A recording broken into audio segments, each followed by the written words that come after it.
Now for our story. In his neat, rather bare quarters in the Wakefield Auto Court this evening, Bill Meade sat opposite his ex-wife, Kit Calvert. She had burst in hysterically not long before, believing her stepmother Jessie had been visiting him, plotting with Bill against her. Finally, Bill had convinced Kit he hadn't seen Jessie. Then she pleaded with him more calmly, had begged him to abandon the idea of fighting for custody of the child he believed to be his own. But Bill had refused. There's no use in our talking about it anymore, Kit. We aren't getting anywhere. But you might as well accept it. I haven't changed my mind at all.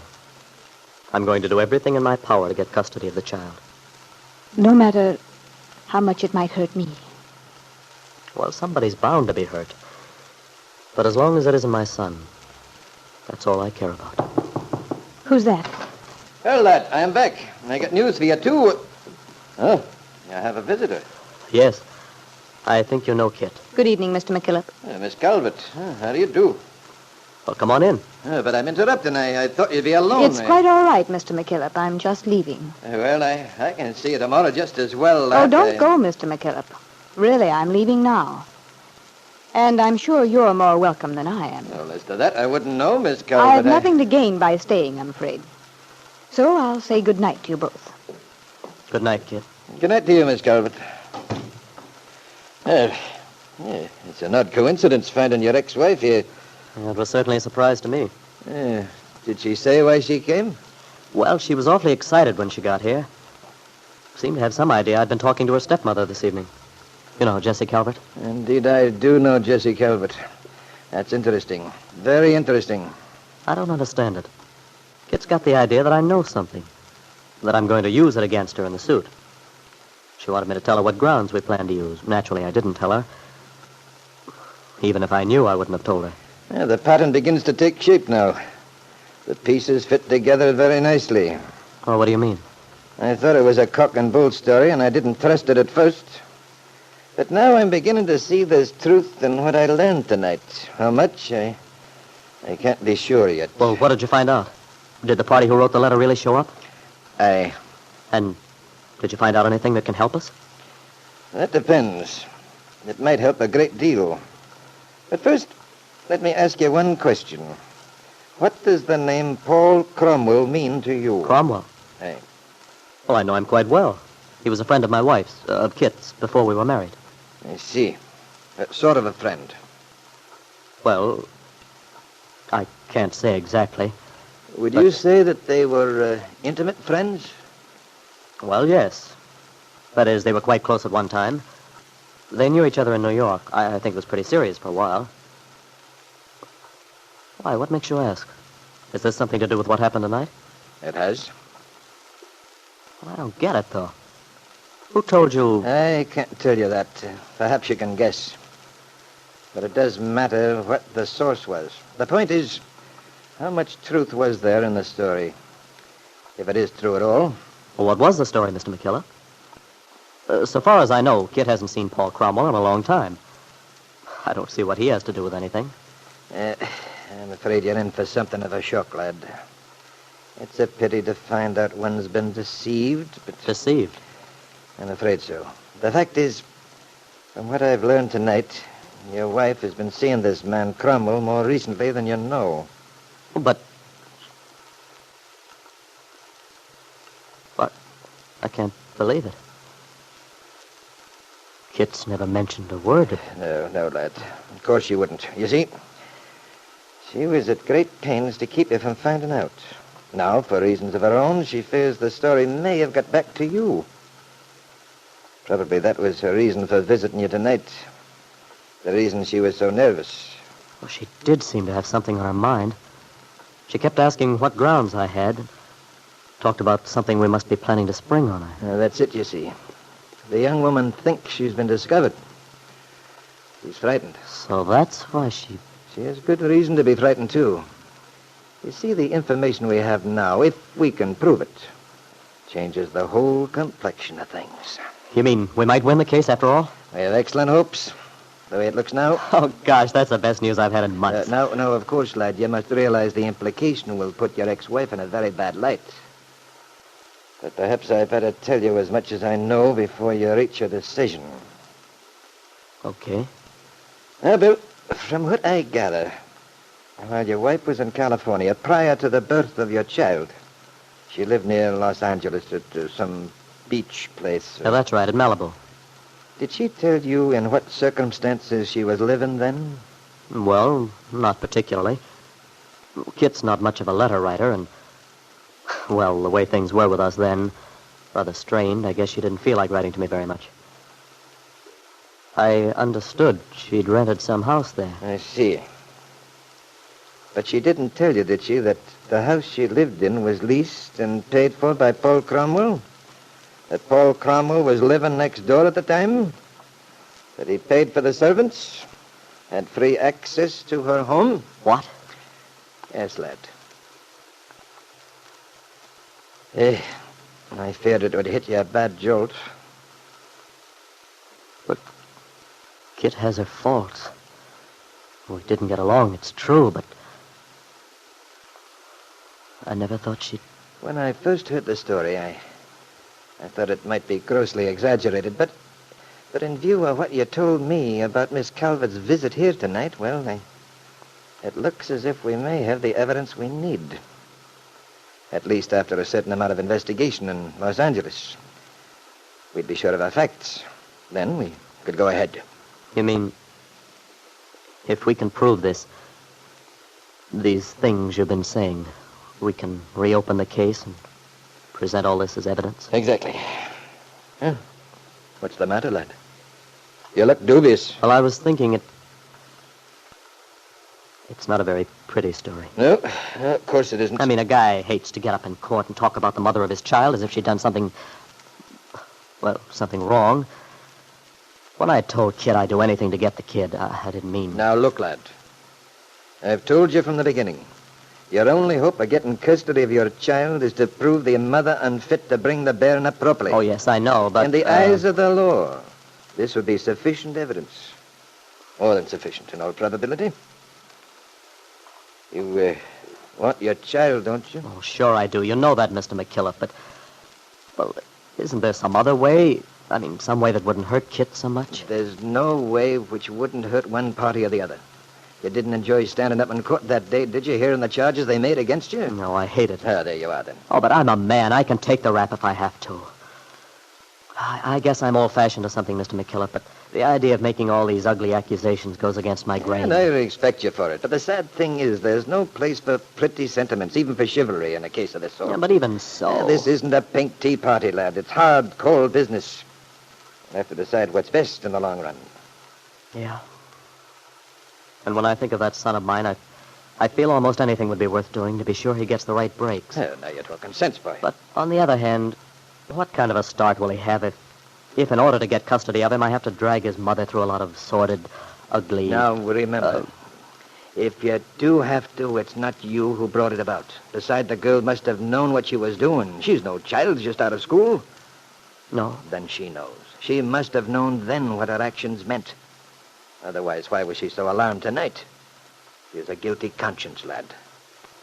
Well, I suppose. I'm an attorney, my boy. I know it's a hard, bitter world. But it's a world that has to be faced. A hard world, the attorney said. And Kit had told Bill only this evening that he'd changed, that he was hard and cold. But Bill hadn't bargained for this, hadn't thought it would be necessary to make such ugly charges against the woman he believed to be the mother of his child. Now he was faced with a terrible decision. What should he do? Now for our story. It was after supper at the Lane farm.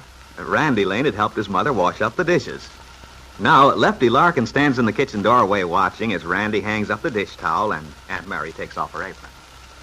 There. That didn't take long, did it? Yeah, Randy's getting to be pretty handy around the house. Is that what you learned in the Marines, Randy? No, they taught me a lot, but my talents with the dish towel were carefully developed by my mother. Oh, Randy's always been a lot of help, ever since he was a little tyke. Oh. And yet I seem to recall his disappearing down the river quite a lot in the summertime. Oh, well, sure. A fella has to have a little recreation, you know. Say, it's a swell night.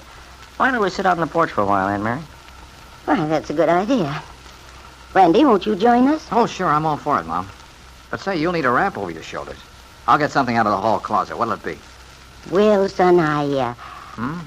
Well, if you don't mind, Randy, I'd like that old football sweater of yours. You mean that ragged old brown thing? No, I wore it all last summer, whenever Lefty and I sat outside. It made me feel nearer to you somehow. Why, Mom? For such devotion, you get a great big hug. Oh, goodness, but you're strong. All the better to work for you, said the wolf. Oh, Randy. Well, you all set? You two go on out, and I'll bring the sweater.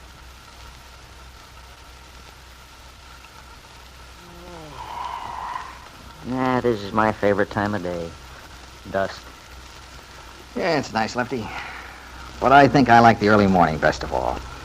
Just as the sun comes up. How about you, Mom? Any preference? No, I don't believe I have. I like all the times of day and night. Wow, that makes you a very easy woman to please, Mrs. Lane. Yes. Times of day are like the seasons. Each has its own particular charm. Well, I guess I'm just prejudiced. I like dusk and summer. At least in the country. Yes. Summer's pretty dreadful in the city. Everybody scurrying around in that heat. I remember years ago working on the newspaper. That office was just like an oven. Lucky for me, though, I was a police reporter at the time. So I'd hang around the city hall. It was nice and cool there. You know, I've always wondered, Lefty. Don't you ever get a yen to go back to that sort of life? You mean the newspaper and all that stuff? Yeah. Must have been a lot of excitement in it. Well, there is. But I don't miss it. I've got plenty of excitement right here on the farm. Only it's a different kind. Excitement, Lefty? Sure. It all depends on what you're after, Aunt Mary.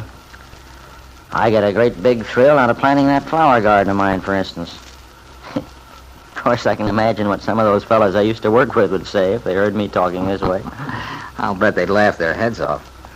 You were quite a gay blade in those days, weren't you, Lefty? I got around. But I wouldn't go back to it for anything. I've got time to live now. Time to think about things. Do a little reading. By the way, Lefty, speaking of your garden, I noticed David's delphinium when I was there the other Sunday. They look very nice. Oh, he'll do all right. David Bowman's no slouch as a gardener, even though I've kidded about it a lot. Oh, no, I don't know about kidding, Lefty. Seems to me you got kind of hot under the collar a couple of times. I know. Well, I've been feeling kind of grumpy lately. I've been meaning to tell you both I'm sorry to have been such an old grouch. It's a wonder you stood for it. Oh, we knew you'd feel better before long. A person can't be up in the clouds all the time, Lefty. Randy and I know that. Well, I promised to mend my ways from here in. Don't worry about it, pal. As Mom says, we all have our ups and downs.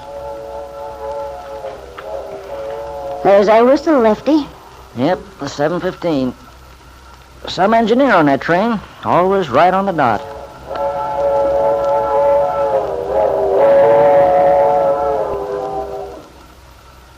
When I was a girl, a train whistle used to make me imagine the most exciting things. Travel, distant places. Do you ever feel that way, son? Oh, maybe I used to, Mom. But now I'm happy to say that it doesn't do a thing to me. I'm glad. Of course, if you did want to go away, I wouldn't say a word. You know that. Well, don't worry about it, Mom. I'm very happy right where I am. This seems to be an evening for feeling pleased with our lot in life. Randy's content, I'm content. And I have a pretty good idea Aunt Mary is. Am I right? Well, Lefty, I'm happy as long as my family is. I won't say there aren't a couple of things on my mind at present, but we'll hope they work themselves out. Anyway, let's not think about them now. Well, I guess Lily Devon will be coming down before long. I'm looking forward so much to the supper club getting underway. Is Lily planning to move down here bagging baggage? Well, yes, I imagine so. She's going to have her hands full getting the place started. She won't have time to get up to Chicago very often. You know, it strikes me as very peculiar. What's that, Lefty? Well, I mean a girl like Lily being willing to come down here to Wakefield, to a little town. Seems rather strange. Well, what makes you say that, Lefty? I don't see anything especially strange about it. Maybe that's because you don't know much about girls like that, Randy. But I do. I've known lots of them in my time. Gals who'd knocked around quite a bit, lived pretty fast lives. Well, I don't see why you have to assume that Lily's lived a fast life.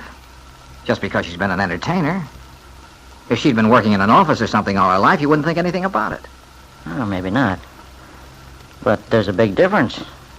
I know the way those vaudevillians live, traveling around from place to place, no home life. It's bound to harden them as time goes on. And Lily's no adolescent, you know. She's a grown woman. How old would you say she was, Aunt Mary? Well, let me see. I've never been very good at judging women's ages. Of course, I know she's quite a bit older than Peggy.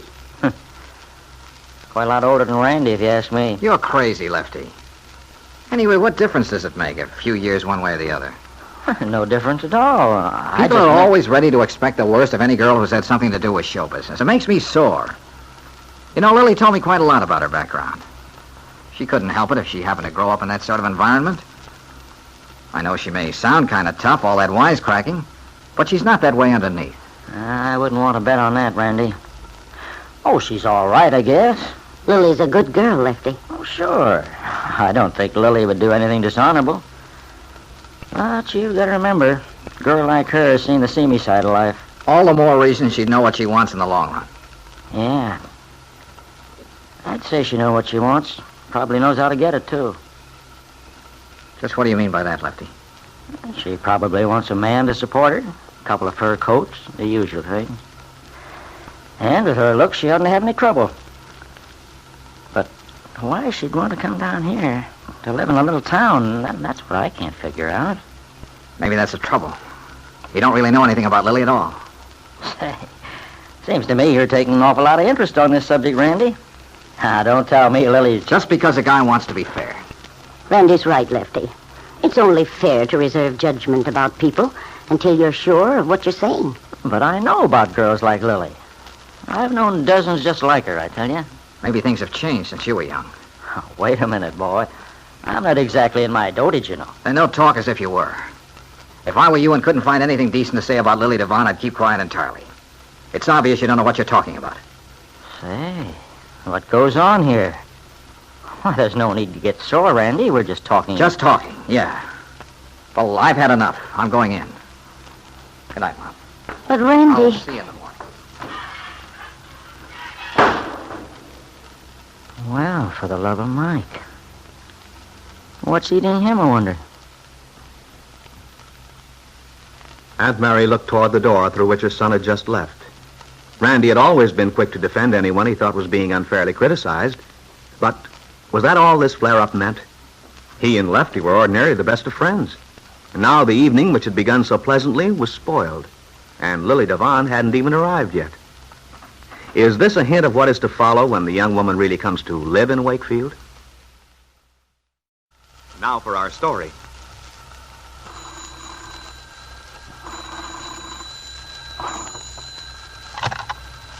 Hello? Hello, Aunt Mary. This is Bill Meade. Oh, how are you, Bill? Pretty good, thanks. How's everything at the Lane Farm? Just fine. Such lovely weather we're having lately. Yeah, it's been swell. Say, Aunt Mary, I was wondering, are you planning to be in town today? Well, I don't know, Bill. I haven't thought much about it one way or the other. Why, is there something special? Well, as a matter of fact, there is. That's why I phoned you so early this morning. I wanted to be sure not to miss you. The thing is, I'm to see Angus McKillop at his office around noon. I see. And I wondered if you could possibly meet me there. You see, there have been some new developments on this custody suit of mine, and I'd like to tell you all about it. Do you think you could possibly make it? Why, yes, Bill, I believe I can. Oh, gosh, that's wonderful of you, Aunt Mary. I sure do appreciate it. Well, that's all right, Bill, if you think I can help at all. Well, I'd like you to know about what's happened. Well, then I'll see you about 12, if the time's okay with you, huh? Yes, Bill, I'll be there. Swell. Goodbye, Aunt Mary. Goodbye, Bill. And shortly after 12 o'clock, Aunt Mary climbed the stairs to Angus McKillop's office near the courthouse square in Wakefield, knocked on the door, and was admitted by the attorney. Bill Meade was there already. Well, I hope, Angus and Bill, I haven't kept you waiting. Oh, no. I got here a little early, Aunt Mary. Well, Mary Lane, you were right again. You told me something might develop, but I confess I didn't see a thing to count on. Have you good news? Well, I wouldn't say it's good news exactly, but it does change things. Why don't you tell me all about it? I'm very interested, as both of you know. Well, Mr. McKillop, I guess you'd better tell Aunt Mary. You're much better at sticking to the facts than I am. Very well, lad. I'll start from the beginning, then. From the letter I received. Letter? Yes, it was, let me see. Why, it was the same day you were here, Mary. Just after you left, I got this communication in the afternoon mail. Who was it from, Angus? It didn't say. But the gist of it was, the writer alleged to have some information in connection with the lad's suit for custody of his son. It said for me to go to the courthouse square at a certain time. This party promised to be there to impart the information. I see. I got there at the appointed time. A few minutes later, the party turned up. It's very strange. If there's anyone I trust in the world, it's you, Aunt Mary. Still, I have my reasons for believing it's much wiser to mention no names. You'll forgive me, I hope. Of course I will, Angus. I quite understand. Well, it appears that this person had gone to considerable trouble to get hold of certain information about the lad's ex-wife. And fortunately for us, it's quite obvious that this information has a certain importance in our case. You see, Aunt Mary, the reason I'd known nothing about all this was that, well, it supposedly happened while Kit was in California, before the baby was born. You mean this person knew something that happened while Kit was away? Yes. Something that looks... Oh, but I'd better let Mr. McKillop tell the story. I'm not going to mince my words, Mary. I might as well come out with it, though it's not a pretty tale. Well, don't worry about me, Angus. I'm only concerned in seeing things turn out the best way for Bill. All right. Now, the fact is, according to the information given me, that while Kit Calvert was in California, she lived at this beach colony, Malibu, or some such name. Yes, I understood something like that. But what you didn't know, nor did our young friend here, was that the house she lived in was leased for her by a certain Paul Cromwell. Paul Cromwell? That's odd. And what do you mean by that? What's odd about it? Well, I know he and Kit were good friends at one time, but... They were very close friends, according to our informant. Still... Bill, did Kit ever mention... That is, did she tell you Paul Cromwell had been in California while she was there? No, not a word. I see. Of course, Angus, just the fact that this old friend of Kit's was there at the same time, you can hardly count that as damaging evidence, can you? Remember, Mary Lane, that the house Mrs. Meade lived in was leased by and paid for by this Cromwell person. And it's already been established that they were very close friends. So, that's the story. What I've been trying to make our young friend here understand is, it's a story he must use if he expects to get anywhere in this custody suit. Oh, but the trouble is, Aunt Mary, it's so ugly. So unpleasant. Me getting up in court and saying things like... Hey, it all hinges on one question, lad. Do you want the child or don't you? If you do, then you'll have to be more than unpleasant before you're through. It's a serious charge, and I don't deny it. But to prove that a woman's an unfit mother is bound to be a nasty piece of business. You can't get away from it. Oh, perhaps not, Angus. I don't know much about these things, but I think I do know how Bill feels. Oh, it's a shame there isn't some other way. Yeah, that's it, Aunt Mary. You know how much I want that kid of mine. Gosh, it's all I've thought about for months now. That and... Well, that is all, since the last time I was out to the farm and talked to Peggy. I think you know what I mean. Yes, Bill, I do. But I hate to think that in order to get custody of the baby, I'd have to drag all this up, even if it is true. What do you think I should do, Aunt Mary? I know I have to make the decision, but it would help a lot if I knew how you felt about it. Well, Bill, that's a difficult question for me to answer. for a lot of reasons. But you're always so wise about these things, Aunt Mary. Won't you just tell me what you think? Aunt Mary didn't answer Bill Meade immediately. She wished she could help him, wished so with all her heart. But she wondered if she had a right to sway his judgment. If Bill uses this information, he probably will get custody of the child. And yet, I know exactly how he feels. Whatever Kit's done, she is the mother of his child. And yet, if he has scruples about getting up in court, making these accusations, he might not get custody of the baby. And for the baby's own sake, it should be with its father. Even though Bill and Peggy could never... What can I tell him in the face of all this? I suppose I must answer the boy. But I can't let my personal feelings come into it one way or the other. I've got to consider the whole question as if I didn't know any of the people who are mixed up in it. Aunt Mary, what do you think? Well, Bill, it seems to me it's only an assumption there was anything actually wrong in what Kit did in California. The looks of it are against her, I know. But it isn't possible to be sure, is it? These things can always be twisted by a smart lawyer, it's true, but... Naturally, Mary. There's always the possibility of doubt in any circumstantial evidence. Yes. So, unless there's definite proof, it seems to me it's rather dangerous to make such an accusation. Dangerous? In what way would it be dangerous? Because, Angus, Kit's whole future life may be affected. Whatever I think of her, regardless of the fact that I honestly believe that baby would be better off with Bill. I certainly don't wish Kit any unhappiness she hasn't earned. And yet, Mary Lane, this may be the only way. There's always a right way and a wrong way to do a thing, Angus. And even if the end in view is a good one, it can be lost or spoiled by going after it in the wrong way.